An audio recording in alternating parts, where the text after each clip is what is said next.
Jim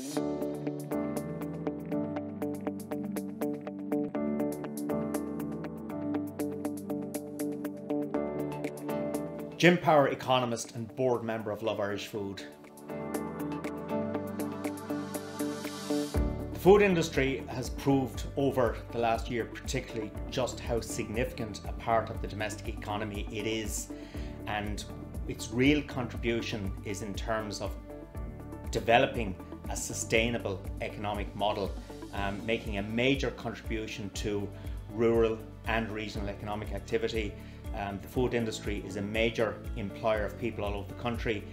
It has sustained local economies very strongly during the COVID period. Back in 2011, the last time the Irish economy went through the sort of very difficult adjustment that has happened since COVID-19, the agri-food sector was absolutely instrumental in rebuilding the economy. It created jobs, it generated economic activity, and it's really sustained the export performance of the Irish economy during a difficult period.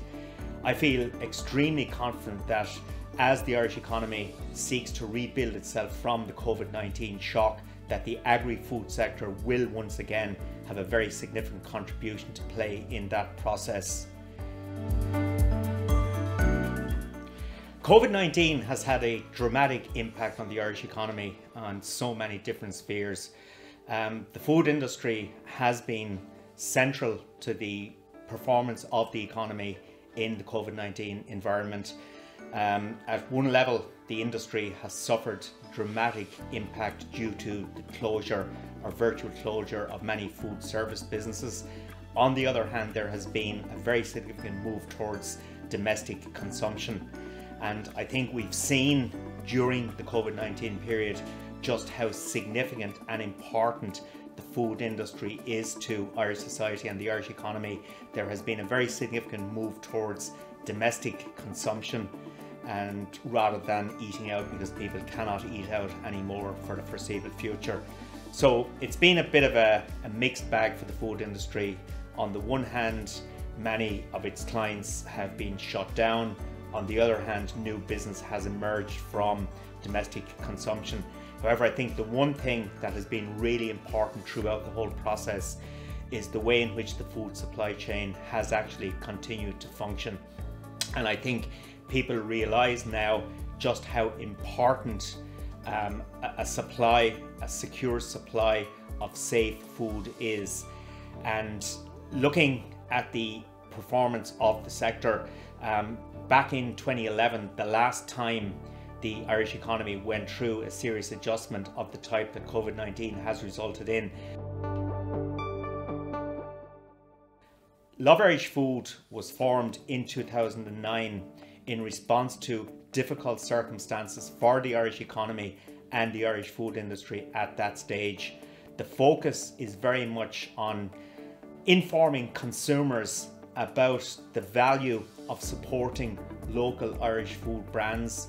That value comes in terms of sustaining local economies, in terms of sustaining local employment, and we try and convince consumers that when they are making a decision to purchase food, that they actually purchase a local Irish food brand.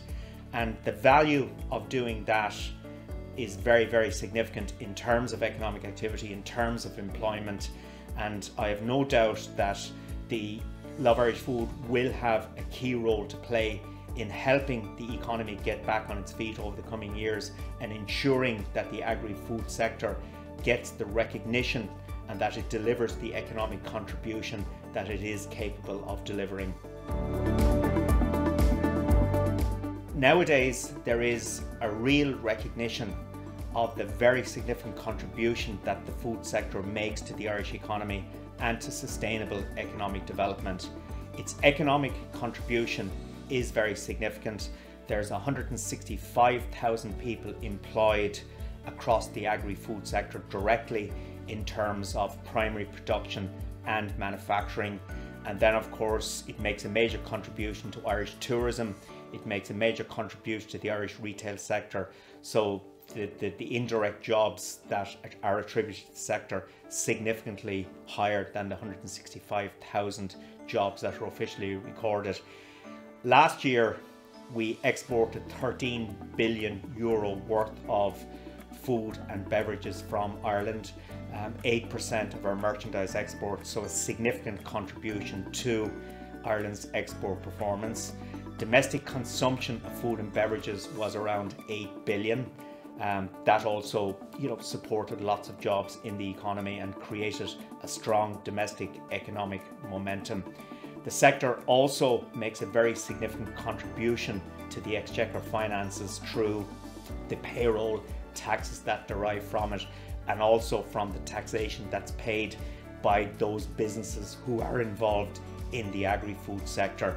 So in overall terms, the agri-food sector makes a massive contribution to the economy in terms of overall economic activity, in terms of employment support, and in terms of the contribution to the Exchequer finances.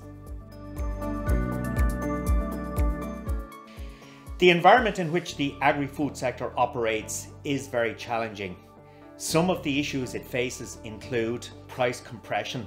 Over the last decade, for example, the average price of food at the retail level has declined by 2.2%.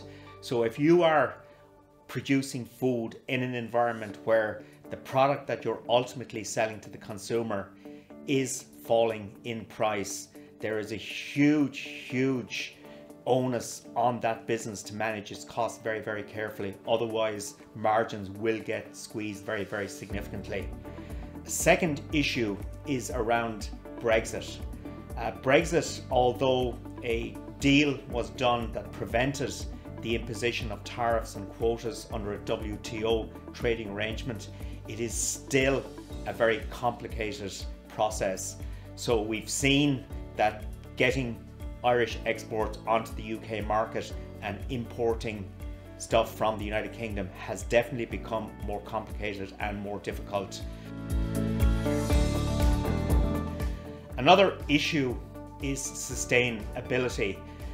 During COVID-19, I think Irish consumers certainly started to appreciate the value of supporting local businesses and supporting local producers, but they also became increasingly focused on the sustainability of the food and beverages that they are consuming. So I think for the Irish food industry, there is a huge requirement now to focus in on sustainability, to tell consumers that the products that they are producing are produced in a very sustainable way, economically, environmentally, and socially. Another issue is that of brand. In the context of Brexit, for example, those Irish exporters who will continue to perform in the UK market will be those who have a strong brand presence. So I think there is a huge incentive for food producers to continue to invest in brand, to continue to create brand awareness in the minds of consumers, be they domestic or on external markets.